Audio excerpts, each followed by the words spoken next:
जीवनात तशा अनेक घटना घडतात. माणसानं कितीही मनात आणलं तरी त्या सगळ्या घटना काही त्याला लक्षात ठेवता येत नाहीत. पण काही काही घटना अशाच असतात की त्या विसरून म्हटलं तरी नाही विसरता येत. पाण्यातला मगर जसा एखादं पकडलेलं भक्ष्य सोडायला कधीच तयार नसतो, तसं मनही त्या घटना सोडायला कधीच तयार नसतं. मनाच्या पटिकेत अशा घटनांची अनेक तलम रेशमी तशीच जाडी भरडी वस्त्रही पडलेली असतात. विवाहानंतरची पहिलीच मधुमिलनाची रात्र जगातल्या कुठल्याही पती पत्नीला विसरता आली आहे का? छे, सर्वच चांगल्या आठवणी सुगंधी फुलासारख्या असतात. पण त्या रात्रीची आठवण म्हणजे धुंद गंधानं भरलेलं केवड्याचं कणीसच. ही रात्र म्हणजे संकोच, संमोह आणि समर्पण. ही रात्र म्हणजे दोन मनाचं अबोल नि अबोध संभाषण. छे, शब्दांनी तिचं नीटसं वर्णन करताच येत नाही. विश्वरचनेच्या या अफाट यज्ञात परमेश्वराचा स्त्री आणि पुरुष निर्मितीत काही हेतू असेलच, तर ही रात्र म्हणजे त्या यज्ञाची शेवटची पवित्र सांगता आहे. अजूनही ती रात्र कालच घडल्यासारखी जशीच्या तशी मला आठवते. विशेष म्हणजे ती रात्र पौर्णिमेची होती, शरदातील पौर्णिमेची.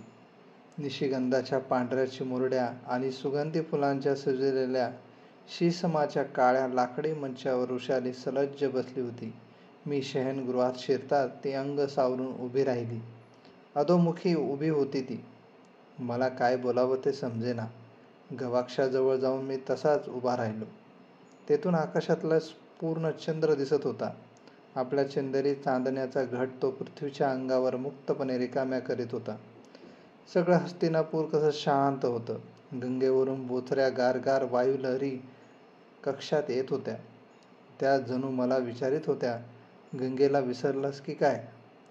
तुम्हा दोघांचं आलिंगन पहिल्या प्रथमच तिनं पाहिलं आहे. मी गंगेच्या पात्राकडं पाहिलं. दूरवर चांदण्यात निथळलेलं ते चंदेरी वळण डौलदार कपोतासारखं दिसत होतं.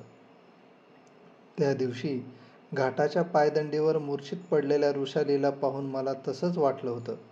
हळूच गवाक्षाचं कवाड मी लोटलं आणि मंचकाजवळ जात तिला हळुवार आवाजात म्हणालो, आता जर तू परत गंगेत पडलीस तर मात्र मी तुला पुन्हा पाण्याबाहेर काढणार नाही. मी काही गंगेत बुडणाऱ्यांना वाचविणारा कोळी नाही. गालातल्या गालात हसतानाही तिच्या गालावर एक मोहक खळी पडली. ती काहीच बोलली नाही. अजूनही ती तशीच अवगंठून उभी होती. मी परत म्हणालो, या राजवाड्यावर अनेक दगडी पुतळे उभे आहेत. त्यात आणखी एका दगडी पुतळ्याची भर घालायची आहे की काय तुला? किती वेळ अशी तू उभी राहणार? तू बैस खाली. ती अवगुंठून बसली होती.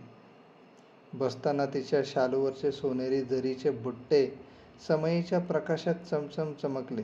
ते पाहून मला फार आश्चर्य वाटलं. तो राजमाता कुंती देवींनी देणगी म्हणून दिलेला शालू होता. तिनं नेमका तोच शालू का निवडला होता? मी तिला कुतूहलानं विचारलं, वृषाली, हाच शालू तू आज का निवडलास? काय विशेष आहे त्यात एवढं? मी ही वस्त्रचिकित्सेची मात्र अचूक लागू पडली. ती बोलती झाली, आपणाला निळ्या निळ्या आकाशातील सोनेरी सूर्यदेवाकडं पाहणं आवडतं म्हणे. या निळ्या शालूवर तसेच सोनेरी बुट्टे आहेत म्हणून. ती अतिशय हळुवार स्वरात पुटपुटली. तिचा आवाज गायीच्या गळ्यातील मधुर घंटेसारखा होता. आजच प्रथम मी ते ऐकत होतो. तिच्या आवाजापेक्षा तिचं उत्तरच मला अधिक आवडलं. तिनं माझ्याबद्दल आणखी काय काय माहिती काढली होती देव जाणे. तिची हनवटी वर उचलीत मी तिच्याशी काही बोलणार तोच तिनं मंचकावरच्या शय्येखाली हात घालून एक घडी घातलेलं वस्त्र माझ्या पुढं धरलं. कुतूहलानं ती घडी मी उलगडून पाहिली. ते माझंच उत्तरीय होतं. त्या दिवशी भांबावून आपल्याबरोबर नेलेलं माझं उत्तरीय तिनं अजून तसंच जपून ठेवलं होतं तर. मी ते हातात घेऊन झटकलं. त्यातून काहीतरी खाली पडलं. वाकून ते उचलून मी आश्चर्यानं हातात घेतलं. ते घोरपडीचं अंगुलीत त्राण होतं. वृषालीच्या कुशाग्र बुद्धीचं मला अतिशय कौतुक वाटलं. आपल्या पती धनुर्धर आहे हे जाणून तिनं राजमाता कुंती देवीकडून आलेलं अंगुलीत त्राण मला देण्यासाठी आवर्जून आणलं होतं. मी ते बोटावर चढविलं. एक विचित्र योगायोगाची मला राहून एकसारखी जाणीव होऊ लागली. वृषालीनं नेमक्या राजमातेकडूनच आलेल्याच वस्तू का निवडल्या होत्या? त्याचं उत्तर काही केल्या मला सापडेना. नाहीतरी जीवनात सगळ्याच घटनांची उत्तरं कुठं सापडतात माणसाला? मी तो विचारच शेवटी दूर सारला. दोन्ही हातात धरलेलं उत्तरीय वृषालीच्या मस्तकावरून मागं टाकून त्या विळखानं मी तिला जवळ ओढीत म्हणालो, आपल्या पतीला काय काय आवडेल हे ओळखण्याची बुद्धी तुम्हा स्त्रियांना निसर्गातच असते की काय? पण अंगराजांनी आपल्या लाडक्या पत्नीसाठी काय आणलंय? माझ्या छातीवर आपलं मस्तक घाशीत ती पुटपुटली. मी कमरेच्या शेल्यात बांधलेल्या प्रयागातील संगमावरचा फुटक्या घडाचा तुकडा तिच्या समोर धरीत म्हणालो, हे प्रयागचं सोनं. तिनं तो झटकन माझ्या हातातून काढून घेतला. तिचे गाल क्षणात आरक्त झाले. लाजून तिनं आपलं तोंड माझ्याच छातीवर घुसळलं. तिचं राजमुकुटाच्या आकाराचं गौरीवर्ण गोल मुख मी उंजळीत धरलं. तिच्या माझ्यातील अंतर कमी होऊ लागलं. हळूच मी कक्षातल्या इंगुदीच्या समयांकडं बोट दाखवीत म्हणाली, त्या पाहतायत ना? मी हसून तिचं उंजळीतलं मुख तसंच सोडून मंचकावरून उठलो. एक एक अशा कक्षातल्या सर्व समया मी फुंकारून विझवून टाकल्या. परत मंचकावर येऊन बसलो. तिला कवेत म्हणालो, आता तरी नाही ना कोणी तुम्हाला पाहायला? अजून सगळे दीप कुठे विझलेत? तिनं उलटा प्रश्न केला. तिचा रोख मला नीट समजलाच नाही. एक चुकार लोचट चंद्रकिरण गवाक्षाच्या झरोक्यातून उगाच आत आला होता. तो पाहताच मला वाटलं की त्याच्यासाठीच ती तक्रार करते आहे. त्या किरणशालेकडे उपेक्षेने पाहत मी म्हणालो, आकाशातल्या त्या दूरस्थ चंद्राबद्दल म्हणतेस की काय? अगं, विश्वाच्या निर्मितीपासून आज पोवेतो अनेक रात्री त्यानं अशी किती प्रणयी युगुलं पाहिली असतील, ते त्याचं त्याला सुद्धा आठवत नसेल. त्याची दृष्टीच आता मृत झाली आहे. तरीसुद्धा त्या सुस्त पहुडलेल्या किरणशलाकेवर मी मनोमन फारच रुष्ट झालो होतो. चंद्र नव्हे, आणखी 2 दीप तसेच आहेत की चंद्राच्या चंदेरी चांदण्यालाही लाजवतील असे कधीही न विझणारे, अंगराजांना आपल्या ओठांनी कधी फुंकर न घालता येणारे. ती आपल्या टपोऱ्या डोळ्यांनी माझ्याकडे एकटक पाहत म्हणाली. कोणते? मी हटून विचारलं. तिचा रोग कशावर आहे ते समजणं कठीण नव्हतं. आपल्या कानातले. खाली मान घालून गालातल्या गालच हसत ती म्हणाली. तीच गोड खळी उमटली. वाह वृषाली, कुणी ग शिकवलं हे शहाणपण तुला? मी तिचं मुख पुन्हा उंजळीत घेतलं. माझ्या लुकलुकणाऱ्या मासल कुंडलातून बाहेर पडणारं जांभळट रुपेरी किरण तिच्या गौरवर्ण गोलाकार मुखावर विखुरली. तिनं मूळचे गौरीवर्ण गाल त्यामुळं जांभळट आरक्त दिसू लागले. कशासारखे दिसत होते ते? छे, शोधूनही मला उपमा सापडली नाही. अरुंधतीला घेऊन आकाशात पौर्णिमेचा पूर्ण विकसित टपोरा चंद्र हळूहळू वर चढू लागला. गवाक्षाच्या अर्धवट उघड्या पडलेल्या कवाडांच्या झरोक्यातून खुशाल शयनगृहात घुसलेल्या गंगेच्या थंड थंड वायुलहरी फारच झोंबू लागल्या. वृषालीच्या सहवासात माझे दिवस असे आनंदात जाऊ लागले. ती एक आदर्श पत्नी होती. पत्नीच का, बहीण, कन्या, सून, भावजय सगळ्याच नात्यात ती मला आदर्श वाटू लागली. मी तर तिच्या सहवासात कधी काळी माझ्या ह्या राजनगरात अपमान झाला होता हेही विसरून गेलो. जीवन हे इतकं हवंहवसं, आनंदविभोर, रोमांचकारी आणि उदात्त असतं हे मला पहिल्यांदाच कळालं. कुठल्याही उत्कट भावनेचा आनंद हा त्याबद्दलचे ग्रंथ वाचून आणि पुराण ऐकून कुणाला कधीच मिळत नसतो. त्याचा अनुभव घ्यावा लागतो. वृषालीच्या सहवासात एकच एक भाव फुलत होता आणि तो म्हणजे निर्भेळ प्रेमाचा. प्रेम ही मनाची सर्वात प्रभावी प्रेरणा आहे. प्रेमाच्या धवल रंगापुढं अपमान, सूड, असूया यांचे लाल, काळे आणि निळे सगळे रंग फिके पडतात, नष्ट होतात. रोज माझ्या दिवसातील अर्धाधिक काल गंगेवर जात होता. राहिलेला काल व्यायाम, राजसभा, अश्वत्थामा आणि दुर्योधन यांच्याशी चर्चा यात जात होता. आणि रात्र फुलत होती ती वृषालीच्या सहवासात. आता माझ्यासाठी रात्र अशी नव्हतीच, अखंड दिवसच होता. 24 घटका प्रकाश जीवन माझ्यावर सौख्याचे सुवर्ण फुलं सढळपणा उधळीत होतं. माझ्या भोवती माझ्यासाठी स्वतःला विसरणारी कितीतरी प्रेमळ माणसं होती. आई बाबा, ऋषाली, सत्यसेन, अश्वत्थामा, शोण आणि युवराज दुर्योधन. शोण तर आता एवढा मोठा झाला होता. घायपाताच्या सरळ उंच दंडासारखं त्याचं शरीर किती ऐटदार दिसत होतं. व्यायाम आणि स्वच्छ निरागस मोकळं मन यामुळे शरीराने तो आता भक्कम झाला होता. आपल्या प्रेमळ स्वभावामुळं तर तो सर्वांचाच आवडता झाला. सर्वांना तो बलदंड आणि विनयी वाटला असला तरी मला तो बालिश आणि भाबडाच वाटे. कारण त्याचा तो चौकसपणा, थरथरणारा संयत आवाज आणि मजविषयीची पदोपदी स्पष्ट होणारी बंधुप्रेमाची सहज सुंदर जाणीव अजूनही पहिल्यासारखी तशीच होती. त्याचं शरीर बदललं होतं, थोराड झालं होतं, पण मन तसंच होतं स्वच्छ हिमासारखं. कधी कधी माझी कवचकुंडलं त्यालाच मिळाली आहेत अशी कल्पना करून मी त्याच्याकडं पाही. तो मला अगदी माझ्यासारखाच वाटे. काही वेळा तो माझ्यापेक्षा अधिक चांगला दिसे. तो थोडासा श्यामवर्णीय होता एवढंच. खरंच ही कवचकुंडलं स्वतःला मिळाली नाहीत म्हणून त्याला काय वाटत असेल. लहानपणी तो सरळ सरळ माझ्याबद्दल कुरकुर करायचा, पण आता त्याला माझ्याबद्दल काय वाटत असेल? द्वेष, असूया, हेवा. छे, त्याच्या कुठल्याही कृतीत मला ते कधीच दिसलं नाही. निरामय बंधुप्रेमाचं अप्रतिम प्रतीक म्हणजे माझा शोण. दुर्योधनाला 99 बंधू होते, अर्जुनाला 4 बंधू होते, पण मात्र मला एकच बंधू होता. बंधू कसला? तो प्रतिकर्णच होता. मी राजा झाल्याबरोबर अनेकांनी अनेक वस्तूंची आणि अनेक जागांची माझ्याकडं गोड शब्दात मागणी केली. पण शोणानं काय मागितलं? अंगराजाचा अर्धा वाटा, संपत्ती, अमात्याची जागा की सेनापतीची? छे, मला एकांतात गाठून त्यानं काय सांगितलं? दादा, आता तू खरंच मोठा झालास. माझ्या मनासारखं झालं. नेहमी तुझ्याजवळ राहायला मिळावं अशी माझी इच्छा आहे. मला तू तुझ्या पांढऱ्या शुभ्र घोड्यांच्या रथाचा सारथी करशील ना? किती विशुद्ध प्रेम होतं त्याचं. मला आठवतंय. त्याचं ते मागणं ऐकून माझा कंठ दाटून आला आणि त्याचा हात हातात घेऊन तो प्रेमभरानं मी फक्त थोपटला. कुणाला माझ्या इतका प्रेमळ आणि नम्र बंधू मिळाला होता?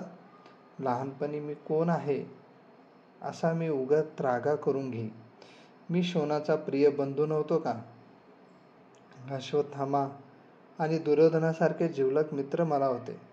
मायाळू मातापिता होते. समजूतदार आणि सुंदर पत्नी होती. अंगदेशाचं स्वतंत्र राज्यपद होतं. माणसाची सौख्याची यापेक्षा जास्त ती काय अपेक्षा असते. पण तरीही माझ्या अंतरंगातील एक अनामिक कप्पा अतृप्तच होता, असंतुष्ट होता. कितीही झालं तरी मी सूतपुत्र होतो. वास्तविक मला माझ्या कुलाची खंत नसायला हवी होती, पण ती होती का ते माझं मलाच समजत नव्हतं. कधी कधी अजून तीव्रतेने वाटतं की शोणाला घेऊन हस्तिनापुरातून रथ पिटाळावा, तो सरळ चंपानगरीत गंगा किनारी न्यावा. शोणानं शिंपले वेचावेत, आपण रथातून सूर्यदेवाकडं पाहावं. संध्याकाळ व्हावी. परतताना गरुड पक्षाकडं पाहून शोणानं तोच प्रश्न मला विचारावा, दादा, तू जाशील का रे त्या गरुडासारखा उंच उंच? मीही त्याला उत्तर द्यावं, हो जाईन. इतका उंच की तुला कधी दिसणारही नाही. पण हे सगळं घडत नव्हतं, घडणारही नव्हतं. जीवनात कधीच मागं जाता येत नाही. युवराज दुर्योधनाशी राजकारणावर तशी मी बऱ्याच प्रसंगी चर्चा करी. ओघाओघातच पांडवांचा निर्देश झाला की त्याचे घारे डोळे विचित्र रंग पालटू लागत. जवळच शकुनी मामा असत. त्यांना तो अनेक धाडसी कल्पना सांगे. त्यातील संभाव्य धोके मामा आपल्या बुद्धिचातुर्यानं दूर करीत. मला त्यांच्या त्या सर्व कल्पनात कपटाचाच वास येई. मी त्याला सरळ विरोध करीत. तेव्हा शकुनी मामा म्हणत, राजकारण म्हणजे काय हे कर्णा तुला कळतच नाही. तू तुझ्या कल्पनेप्रमाणे जगाकडं पाहायचा प्रयत्न करतोस, पण ते चूक आहे. राजकारण मनाच्या चांगुलपणावर कधीच चालत नसतं, ते बुद्धीच्या कसरतीवर चालत असतं. जग म्हणतं भाषा हे भावना व्यक्त करण्याचं साधन आहे, पण राजकारणात ही भाषा मनाच्या खऱ्या भावना अव्यक्त ठेवण्याचं साधन ठरतं. राजकारणी माणसाचं मन हे घुशीच्या बिळासारखं असावं. ते बीळ जसं कुठून सुरू होतं ते कुठं जातं हे कुणालाच कळत नाही. तसंच राजकारणी माणसाच्या मनात काय काय आहे हे कुणाला कधीही कळता कामा नये. राजकारण म्हणजे खुल्या मनानं चर्चा करावी असा मंदिरातल्या प्रवचनाचा विषय नव्हेच. मी त्यांच्या त्या विचारांनी गुदमरून जात असे. मनाला श्रीफळाची उपमा देणारा अश्वत्थामा आणि घुशीच्या बिळाची उपमा देणारे शकुनी मामा यांची मी तुलना करू लागेल. मला काहीच सुचत नसे. नियतीनं मानवाच्या हाती जीवन कशाला दिले आहे? स्वतः जळून दग्ध होऊन जगाला उजळण्यासाठी की स्वतःच्या क्षुद्र सुखासाठी, इतरांना प्रसंगी निर्दयपणे जाळण्यासाठी? की माणसाला सलोख्यानं आणि स्नेहभावानं कधीच का राहता येणार नाही? मग जीवाचा स्थायी भाव तरी काय आहे? प्रेम की कौर्य? कौर्यच जर असेल तर माणसाचा तरी त्यात काय दोष आहे? निसर्गानंच माणसाला क्रूरपणाची जाणीव दिली असं होईल. अश्वत्थामा नेहमी म्हणे, देहात आत्मा आहे. मग कौर्य, द्वेष, असूया, सूड हे सगळे त्या अंतर्गत आत्म्याचेच आविष्कार आहेत काय? तसं असेल तर त्याबद्दल संबंधित माणसाला जग दोष का देतं? की हे सगळे मनाचे भाव आहेत? तसं असेल तर प्रेम, त्याग, संयम हेच तेवढे नेमके आत्म्याचे आविष्कार कसे? मन. किती महान रहस्य लपलेली असतात फक्त ह्या 2 अक्षरी शब्दात. खरंच काय आहे हे मन? जगातील प्रत्येक माणूस म्हणजे मनोभावनांच्या असंख्य दोरखंडाशी जखडलेला एक हत्तीच नसतो का? जिथल्या तिथं एकसारखा हलणारा, अस्वस्थ, तरीही स्वतःला स्वतंत्र आणि सामर्थ्यवान समजणारा. आणि ज्याला मन मन म्हणतात म्हणजे तरी दुसरं तिसरं काय? तो एक खेकडाच नसतो का? किती असंख्य भावनांच्या नांग्या असतात त्याला. वळवळणाऱ्या आपल्या तीक्ष्ण टोकानं आसपासच्या वाळूत रुतविणारा, तरी एकमेकींना आधार देत मधल्या देहाचं ओझं तसंच पुढं ओढणाऱ्या माणसाच्या भावना अशाच नाहीत का? प्रेम, द्वेष, त्याग, लोभ, स्नेह, तिरस्कार, ममता, क्रोध सगळ्या त्या मनाच्या नांग्या, स्वतःच्या क्षेत्रात हव्या तशा वळवळणाऱ्या, तरीही देहाला पुढं सावरीत नेऊ पाहणाऱ्या. कुठं? ते मात्र कुणाला सांगता येत नाही. आत्म्याचं आश्चर्यकारक तत्वज्ञान सांगणाऱ्या अश्वत्थामाला सुद्धा मी त्या मामा भाच्यांचा संवाद केवळ एकटक माझ्या पायाकडं पाहत राही. दुर्योधनाच्या डोळ्यातून माझं मौन सुटत नसे. तो माझ्याजवळ येऊन माझ्या खांद्यावर हात ठेवून म्हणे, कर्णा, अप्रसन्न झालास की काय? तू आपल्या पायाकडं पाहायला लागलास की ओळखावं की तू निश्चित असंतुष्ट आहेस, कसल्या तरी गूढ विचारात आहेस. बाकी तुझ्या पायाकडं पाहिलं की मला पुरोचनानं सांगितलेली एक मजेदार वार्ता प्रकर्षानं आठवते. कोणती? मी आश्चर्याने विचारलं. माझ्यासाठी माझा सहाय्यक पुरोचन नेहमी पांडवात मिसळून वागतो. त्याची सगळी माहिती तो मला नेहमी पुरवितो. त्यानंच मला एकदा असं सांगितलं की तो युधिष्ठिर म्हणे, आपल्या बंधूंना नेहमी सांगतो की कर्णाचे पाय आपल्या राजमाता कुंतीच्या पायासारखे आहेत. काय म्हणतोस राजा? मी चमकून त्याच्याकडं पाहिलं आणि बारकाईने माझे पाय पुन्हा न्याहाळू लागलो. ते पुढं थोडेसे निमुळते होत गेले होते. ते पाहून मलाही आश्चर्य वाटलं. खरोखरच ते राजमातेसारखे होते का?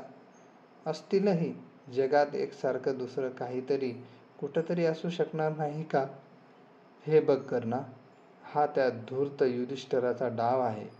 आज तो तुझे पाय आपल्या मातेच्या पायासारखे आहेत असं म्हणतो. उद्या तो तुझं राजमाता कुंतीशी काही नातं आहे असंही म्हणू लागेल. उद्या तो तुला पांडवांचा भाऊही म्हणू लागेल. काय भरवसा सांगावा?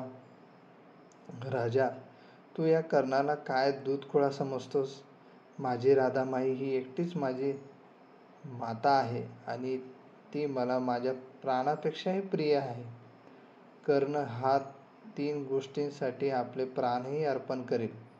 पहिली गोष्ट म्हणजे माझी माता, दुसरी सूर्यदेवांची आराधना आणि तिसरी गोष्ट म्हणजे माझं वचन. मी राजा दुर्योधनाला ताडकन उत्तर दिलं. माणसाने कसंही असावं, पण त्यांना आपले मानबिंदू केव्हाही जपावेत. माता, वचन आणि धर्म हे माणसाचे 3 सर्वश्रेष्ठ मानबिंदू आहेत. प्राणाच्या मुलानेही प्रसंगी जपावेत असे